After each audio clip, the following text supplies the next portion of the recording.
എന്നാൽ ആ പ്രഗ്നൻസി ഏട്ടത്തി രഹസ്യമായി അബോർട്ട് ചെയ്യാൻ പോകുന്ന കാര്യം ഞാനെല്ലാവരെയും അറിയിക്കട്ടെ. എന്തേ, ഞാൻ പറഞ്ഞതിൽ എന്തെങ്കിലും തെറ്റുണ്ടോ? നീ എന്ത് അനാവശ്യം ഈ വിളിച്ച് പറയുന്നത്? അനാവശ്യമല്ല, സത്യങ്ങൾ. സത്യത്തിൽ ഏട്ടത്തി ഇനി അങ്ങോട്ട് നടപ്പാക്കാൻ പോകുന്ന കാര്യങ്ങൾ.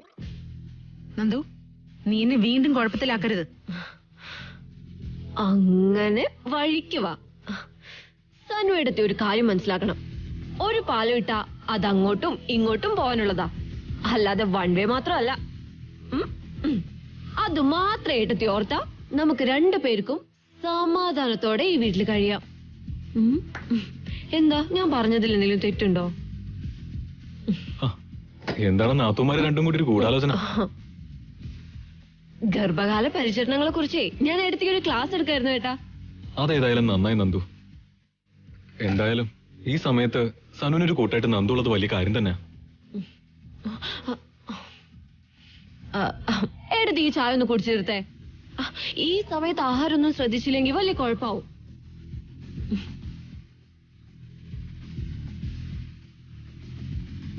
നന്ദു നിന്നെ നന്നായിട്ട് കെയർ ചെയ്യുന്നുണ്ടല്ലേ? പാവം. ഞാനേ ഒന്ന് കുളിച്ചിട്ട് വരാം.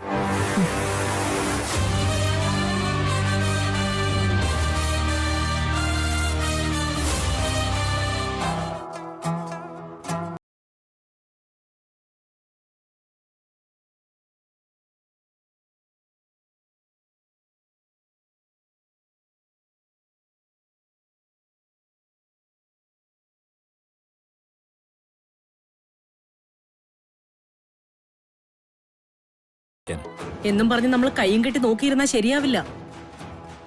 ആവശ്യം നമ്മുടേതാ, അത് ഓർമ്മ വേണം.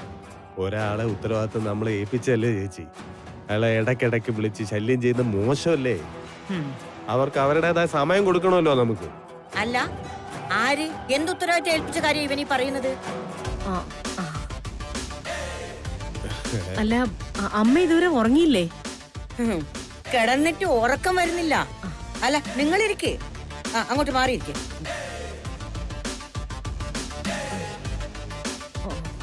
അല്ല, കോഴിക്കോട്ടെ കാര്യങ്ങളെ കുറിച്ച് എന്തെങ്കിലും അറിഞ്ഞോ? അവര് വിളിക്കോ പറയാൻ മറ്റോ ചെയ്തോ? എത്തിന്ന് പറഞ്ഞ് വിളിച്ചായിരുന്നു. അത് ഞാൻ അറിഞ്ഞല്ലോ, പക്ഷെ അതിനുശേഷം ഒരു വിവരമില്ല. ഇനിയത്തെ കാര്യം നമുക്ക് ഊഹിക്കാവുന്നതല്ലേ ഉള്ളൂ അച്ഛമ്മേ. ഗിരി മീറ്റിംഗിലായിരിക്കും, സുമിത വല്ലോ പുസ്തകവും വായിച്ച് ഹോട്ടൽ മുറിയിൽ ഇങ്ങനെ ഇരിക്കുകയായിരിക്കും. അതല്ലേ സ്ഥിരം കലാപരിപാടി. അതെ, നീ ഒന്ന് ആ സുമിയുടെ ഫോണിലേക്ക് ഒന്ന് വിളിച്ചു നോക്കിയേ.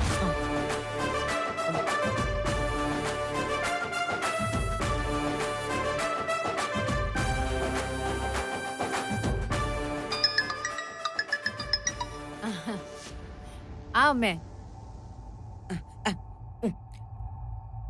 അതെ, അച്ചമ്മയ മോളെ, എന്താ നിങ്ങൾ ഉറങ്ങിയായിരുന്നോ?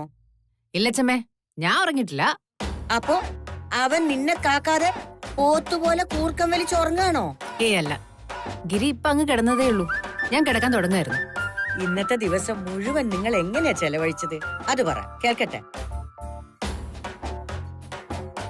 നല്ല ദിവസമായിരുന്നു അച്ചമ്മേ. പകലും മുഴുവൻ കോഴിക്കോട് ചുറ്റി കറങ്ങി.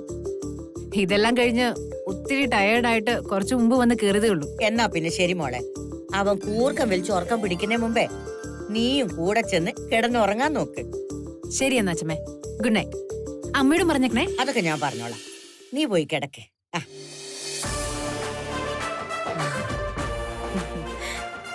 അവരിന്ന് പകല് കോഴിക്കോട് മുഴുവൻ ചുറ്റി കറങ്ങിയത്ര. എന്നിട്ട് രണ്ടും കൂടി ഇപ്പൊ ഹോട്ടലിൽ കൂടടങ്ങിയിട്ടുണ്ട്. അവോ, സാനുവിനും ശ്രീകുട്ടനും ഉണ്ടായ സൗഭാഗ്യം സുമിക്കും എന്റെ തക്കടൂനും ജീവിതത്തിൽ ഉണ്ടായാ മതിയായിരുന്നു. എത്രയും പെട്ടെന്ന് ഒരു കുഞ്ഞിക്കാല് കാണാനുള്ള ഭാഗ്യം കൊടുക്കണേ എന്റെ പൊന്നു ഭഗവാനേ. ശരി എന്നാ, ഇപ്പോഴാ മനസ്സിന് സമാധാനമായി. ഇനി ചെന്ന് കിടന്ന സുഖായിട്ട് ഉറങ്ങാൻ പറ്റും. ഈശ്വരാ, ആ കിളവി ഒടുവിൽ പറഞ്ഞ കാര്യം ഈ ജന്മത്ത് സംഭവിക്കാൻ പാടില്ല. അതെങ്ങനെ സംഭവിക്കാനാ ചേച്ചി? സുമിത കോഴിക്കോട്ടു നിന്ന് ജീവനോടെ മടങ്ങി വന്നിട്ട് വേണ്ടേ കൊച്ചുണ്ടാവാൻ? ബീരാൻ കാര്യം നടത്തുമെന്നും പറഞ്ഞ് കാത്തിരുന്നിട്ട് ഒടുവിൽ അവൻ കൈമലർത്തി കാണിച്ച നമ്മുടെ കയ്യിൽ വന്ന ഒരു സുവർണ അവസരമാണ് നഷ്ടപ്പെടാൻ പോകുന്നത്. നാളെ രാവിലെ തന്നെ ആ ബീരാനെ വിളിക്കണം. കാര്യങ്ങൾക്ക് ഉടൻ തന്നെ ഒരു തീരുമാനം ഉണ്ടാവണമെന്ന് കർശനമായിട്ട് പറയണം. പറഞ്ഞത് മനസ്സിലായോ? ആ മനസ്സിലായി.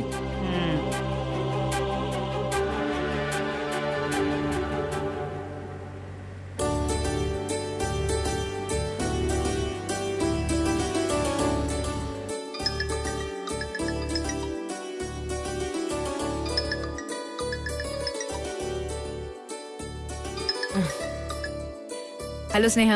സോറി ട്ടോ, ഞാൻ ഡിസ്റ്റർബ് ചെയ്തോ? എന്താ ഇങ്ങനെ ഫോർമലായിട്ടൊക്കെ സംസാരിക്കുന്നേ? അങ്ങനെയല്ല, നിങ്ങള് കോഴിക്കോട് ഹണിമൂണൊക്കെ ആഘോഷിക്കാൻ പോയതാണല്ലോ. അപ്പോ രാവിലെയൊക്കെ വിളിച്ച് ബുദ്ധിമുട്ടിക്കുന്നത് ശരിയല്ലല്ലോ എന്ന് ഓർത്തിട്ടാ. ഒന്ന് ചുമ്മാ ആയിരിക്കും സ്നേഹ, വെറുതെ ഓരോന്ന് പറഞ്ഞുണ്ടാക്കാതെ. കല്യാണം കഴിഞ്ഞിട്ട് ഇത്ര നാളായിട്ടും എന്ത് ഹണിമൂൺ? ഗിരി ബിസിനസ് മീറ്റിംഗിന് വന്നതല്ലേ, പിന്നെ രാവിലെ തന്നെ പോവുകയും ചെയ്തു. ഗിരിക്ക് 10:30 ഹോസ്പിറ്റലിന്റെ മീറ്റിംഗ് ഉണ്ടെന്ന് പറഞ്ഞേ. അതെ. അത് പക്ഷെ 10:30 സുമി. ഇപ്പോഴെവിടെ പോയേ? അല്ല അങ്ങനെയൊന്നും. ഒരു സെക്കൻഡേ, ഒന്ന് ഹോൾഡ് ചെയ്ത് ഞാൻ വരാം. ഗിരിയാണെന്ന് തോന്നുന്നു, നടക്കാൻ പോയിട്ട് ചിലപ്പോ വന്നതായിരിക്കും. നോക്കട്ടെ.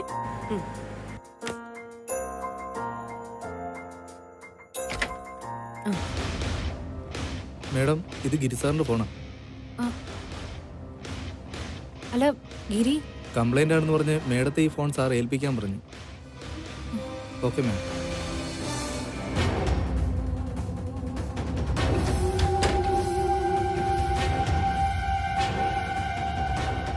സ്നേഹ, ഇപ്പോ റിസപ്ഷനിൽ നിന്ന് ഒരു റൂം ബോയ് വന്നിട്ട് ഗിരിയുടെ ഫോൺ ഏൽപ്പിച്ചിട്ട് പോയി, എന്തോ കംപ്ലൈന്റ് ആണെന്ന് പറഞ്ഞിട്ട്.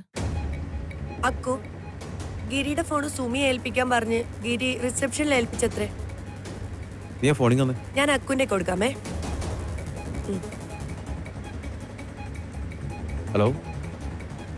സുനിത, ഇപ്പൊ തന്നെ നീ ഒന്ന് റിസപ്ഷനിലേക്ക് പോകണം.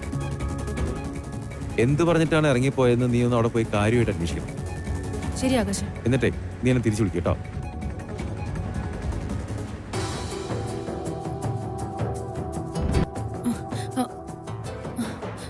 അതെ, ഈ ഫോൺ ആരാ തന്നിട്ട് പോയെ? അത് ഗിരിസാറായിരുന്നു മാഡം. എപ്പോ? എത്ര നേരമായി കാണും? ഒരു 10-15 മിനിറ്റ് ആയി കാണും മാഡം. എന്നിട്ട് ഗിരി എങ്ങോട്ടാ പോയത്? എന്തെങ്കിലും പറഞ്ഞായിരുന്നു നിങ്ങളോട്? ഇല്ല മാം, എന്തെങ്കിലും മെസ്സേജ് ഉണ്ടോ എന്ന് ഞാൻ എടുത്ത് ചോദിച്ചിരുന്നു. നോ നത്തിങ് എന്ന് പറഞ്ഞിട്ടാ സാറ് പോയത്. വന്ന കാറിൽ തന്നെ പോയത്, അതോ നിങ്ങൾ വേറെ ഏതെങ്കിലും ക്യാബ് അറേഞ്ച് ചെയ്ത് കൊടുത്തായിരുന്നോ? സാറിന്റെ കാറ് പാർക്കിങ്ങിലായിരുന്നു മാം. പിന്നെങ്ങനെ പോയത്? സാറ് നടന്നാണ് പോയത് മാം.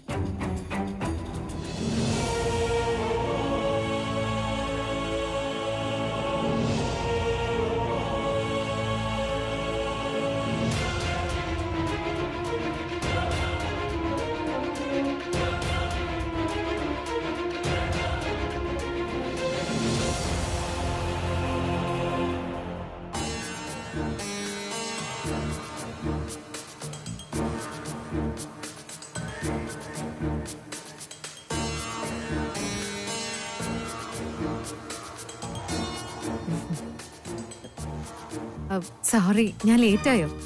ഓ, എന്തൊരു മര്യാദക്കാരി. It's okay. ഏട്ടത്തിക്ക് എന്താ ഓർഡർ ചെയ്യേണ്ടത്? ഒന്നും വേണ്ട, ഐ എം ഗുഡ്. ഏട്ടത്തിക്ക് എന്തോ സീരിയസ് ആയിട്ട് സംസാരിക്കണമെന്ന് പറഞ്ഞിട്ട് ഇപ്പൊ എന്താ ഒന്നും ഉണ്ടാത്തത്?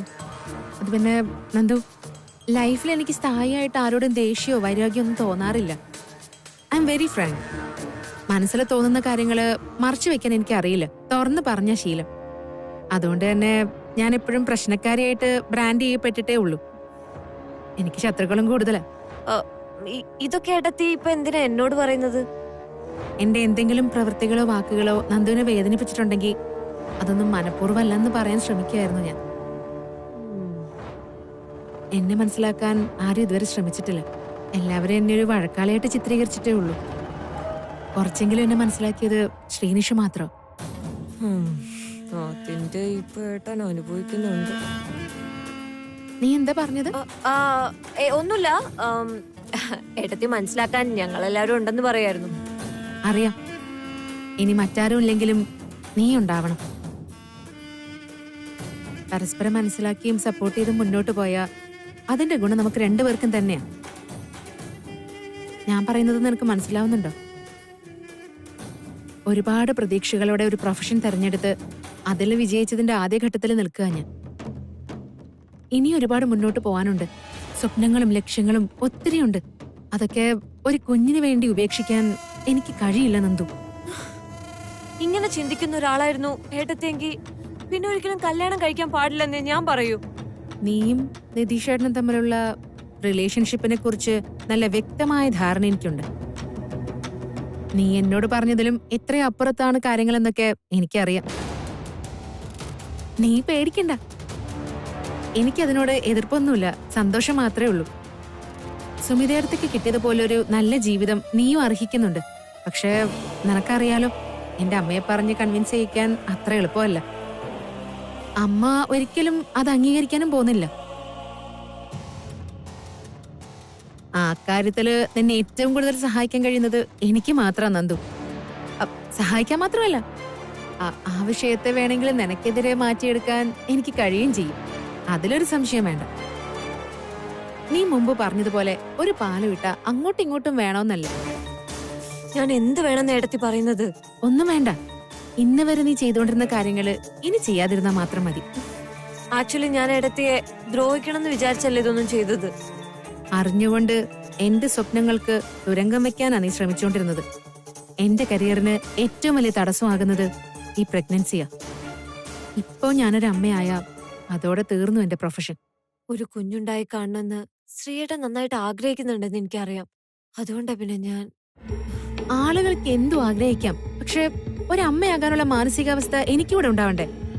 അങ്ങനെ ആഗ്രഹിക്കാതെ ഉണ്ടാകുന്ന കുഞ്ഞിനെ എനിക്ക് സ്നേഹിക്കാൻ പറ്റുമെന്ന് നന്ദുവിന് തോന്നുന്നുണ്ടോ? നോക്ക് നന്ദു, ഞാൻ തുറന്നു പറയാം. വരാൻ പോകുന്ന മിലാനിലെ ഷോ എന്റെ ജീവിതത്തിലെ ഏറ്റവും വലിയ ടേണിംഗ് പോയിന്റ് ആയിരിക്കും. എന്റെ സ്വപ്നമാണത്. അത് സാക്ഷാത്കരിക്കാൻ നീ എന്റെ കൂടെ നിന്നാ നിന്റെ ജീവിതത്തിലെ ഏറ്റവും വലിയ സ്വപ്നം സാക്ഷാത്കരിക്കാൻ ഞാൻ നിന്റെ കൂടെ നിൽക്കാം. This is A promise. എന്തു പറയുന്നു? ചില കാര്യങ്ങളിൽ ഹൃദയം കൊണ്ടല്ല, തലച്ചോറ് കൊണ്ടാ ചിന്തിക്കേണ്ടത്. Use your brain.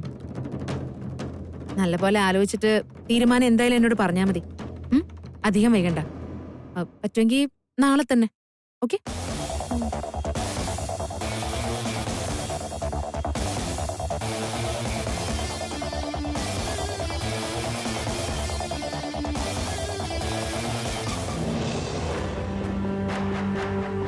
നമ്മളിത് എങ്ങനെ പോയി പറയും? പറയാതിരുന്ന എങ്ങനെയാക്കൂ? ഇനി അഥവാ ഗിരി മിസ്സിംഗ് ആണെങ്കിൽ അവൻ പോകുന്നതിന് മുമ്പ് സ്വന്തം വീട്ടുകാരോട് എന്തെങ്കിലും കമ്മ്യൂണിക്കേറ്റ് ചെയ്തിട്ടുണ്ടോ എന്ന് നമുക്ക് അറിയണ്ടേ? ഇനി യഥാർത്ഥത്തിൽ ഗിരി മിസ്സിംഗ് ആണെങ്കിൽ അവനെ കണ്ടുപിടിക്കാൻ ഇവരുടെ സഹായം തേടുന്നതിൽ എന്താ തെറ്റ്? സ്നേഹ, നീ പറയുന്നല്ല ഞാൻ സമ്മതിക്കുന്നു. പക്ഷേ ഗിരിയെ ജീവന്റെ ജീവനായി മനസ്സിൽ കൊണ്ടുനടക്കുന്ന അച്ഛമ്മ സഹിക്കും? അതാ എന്റെ പേടി. എപ്പോഴായാലും നമ്മളിത് അവരെ അറിയിക്കേണ്ടതല്ലേ അക്കു? അപ്പൊ പിന്നെ ഇപ്പൊ ഇങ്ങനെ മടിച്ചു നിന്നിട്ട് എന്താ കാര്യം? നമുക്ക് ഗിരിയുടെ വീട്ടിലേക്ക് പോകാക്കൂ.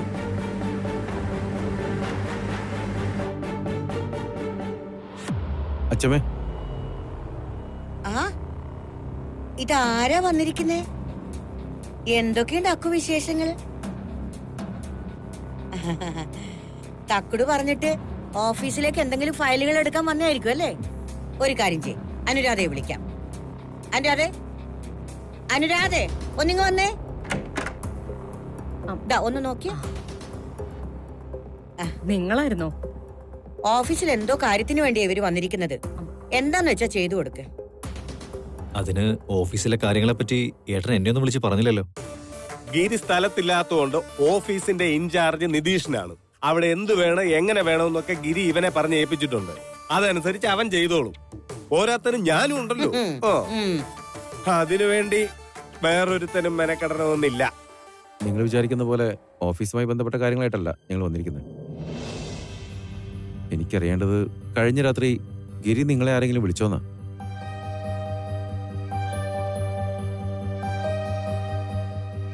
എന്തു പറ്റി മോനെ?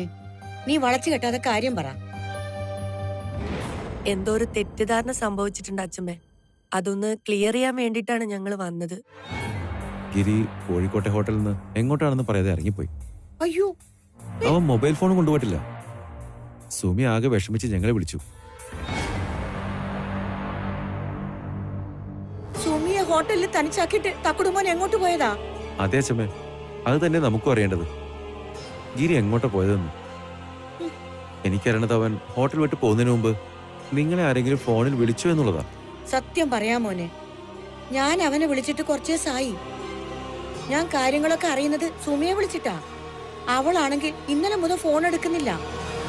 എന്റെ പൊന്നു ഗുരുവായൂരപ്പാ, എന്റെ തക്കുടുമോൻ എന്താ പറ്റിയത്? അച്ഛമ്മ വിഷമിക്കാതെ. നമ്മളെല്ലാം കളിപ്പിക്കാൻ വേണ്ടി ഗിരി എന്തെങ്കിലും കുസൃതി ഒപ്പിച്ചതായിരിക്കും. ചേച്ചി, ഇത് ബീരാന്റെ കൊട്ടേഷനാണെന്നാ തോന്നുന്നത്. തൽക്കാലം നമ്മൾ ഇടപെടാതിരിക്കുന്നതാണ് നല്ലത്. വെറുതെ ഇങ്ങനെ നിൽക്കാതെ സംഗതി കൊഴുപ്പിക്കും. ദൈവമേ, എന്റെ ഗിരിമോൻ എന്ത് പറ്റിയോ എന്തോ. പൊട്ട ബുദ്ധിക്ക് അവൻ എടുത്ത് ചാടി വല്ല കടുങ്കയും ചെയ്യുമെന്ന് എന്റെ പേടി. എന്ത് പ്രശ്നം ഉണ്ടെങ്കിലും ഈ അമ്മയോട് പറയാറുന്നില്ലേ മോനെ? ഞാൻ നിനക്ക് പരിഹാരം പറഞ്ഞു തരുമായിരുന്നല്ലോ. അമ്മ ഇങ്ങനെ കരയാതെ. ഏട്ടനൊന്നും സംഭവിച്ചിട്ടുണ്ടാവില്ല. എന്തെങ്കിലും ഒരു വാശിപ്പുറത്ത് ഏട്ടത്തൊന്ന് പേടിപ്പിക്കാൻ വേണ്ടി ഏട്ടൻ എങ്ങോട്ടെങ്കിലും പോയതായിരിക്കും. അങ്ങനെ പിണങ്ങി പോകാൻ പാകത്തിന് അവര് തമ്മിൽ ഒരു പിണക്കുള്ളതായിട്ട് എനിക്ക് അറിയില്ല. അങ്ങനെ എന്തെങ്കിലും ഉണ്ടെങ്കിൽ സുമി എന്നെ വിളിച്ച് പറഞ്ഞേനെ. എന്റെ പൊന്ന് സ്നേഹം, നീ അവളെ ഇങ്ങനെ ന്യായീകരിക്കല്ലേ? ഈ യാത്രയിലും അവൾ അവന് സമാധാനം കൊടുത്തിട്ടുണ്ടാവില്ല. വിഷമം സഹിക്കാതെ വന്നപ്പോ അവൻ എങ്ങോട്ടെങ്കിലും ഇറങ്ങി പോയതായിരിക്കും. കല്യാണം കഴിഞ്ഞിട്ടും ഇന്നുവരെ അവൾ അവന് സമാധാനം കൊടുത്തിട്ടില്ല. ഇനിയിപ്പോ വേറെ സ്ഥലത്തായി പോയില്ലേ, നമ്മൾ ഇവിടെ ഇരുന്ന് എന്ത് ചെയ്യും? എന്തായാലും പോലീസിൽ ഒരു കംപ്ലൈന്റ് കൊടുക്കാം, അതാ നല്ലത്. അത് പറയാൻ കൂടി ഞങ്ങൾ വന്നേ.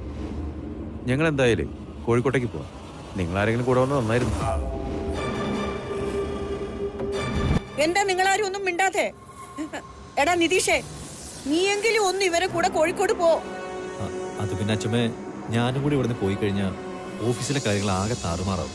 തക്കുടനേക്കാൾ വലിയതൊന്നും അല്ലല്ലോ നമുക്ക് ഓഫീസ് കാര്യങ്ങള്. നിങ്ങൾ ആരെങ്കിലും ഒരാള് കോഴിക്കോട്ട് പോണം തന്നെയാണ് എന്റെ അഭിപ്രായം.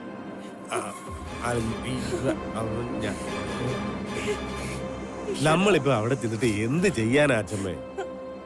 കേസ് ഇവിടെ ഇരുന്ന് നമുക്ക് നടത്താമല്ലോ. പാവ സുമി തക്കുടൂനെ കാണാതെ ഒരുപാട് വിഷമിച്ചിട്ടുണ്ടാകും. നിങ്ങളൊക്കെ ചെന്ന അവക്കൊരാശ്വാസമാകും. അരിരാതെ ചെല്ലേ. അവളുടെ കാര്യം ഇനി അമ്മ മിണ്ടരുത്. എന്റെ മോനെ ഈ അവസ്ഥയിലാക്കിയിട്ടും ഇനി അവളുടെ കള്ളക്കണ്ണീര് കൂടി കാണാൻ വേണ്ടി ഞാൻ അങ്ങോട്ട് പോണോ? അവളെ നേരിൽ കണ്ട ഇനി ഞാൻ എങ്ങനെ പ്രതികരിക്കുമെന്ന് പോലും എനിക്ക് അറിയില്ല. അതുകൊണ്ട് കോഴിക്കോട്ടേക്ക് പോവാൻ ഞാനില്ല.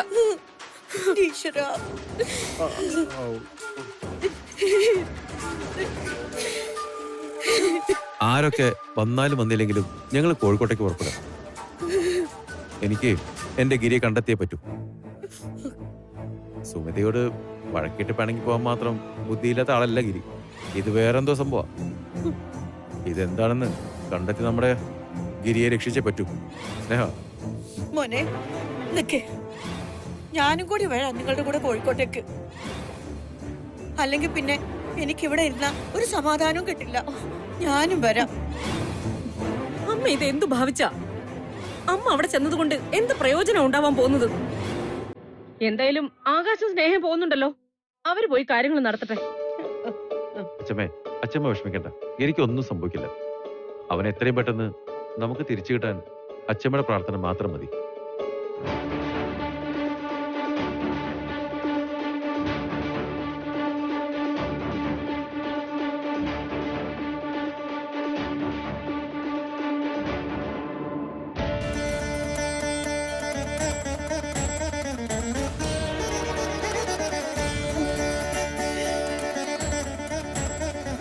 എന്റെ പറശ്ശിനിക്കടവ് മുത്തപ്പ, എന്റെ തക്കുടു പോലെ കാത്തോളണേ.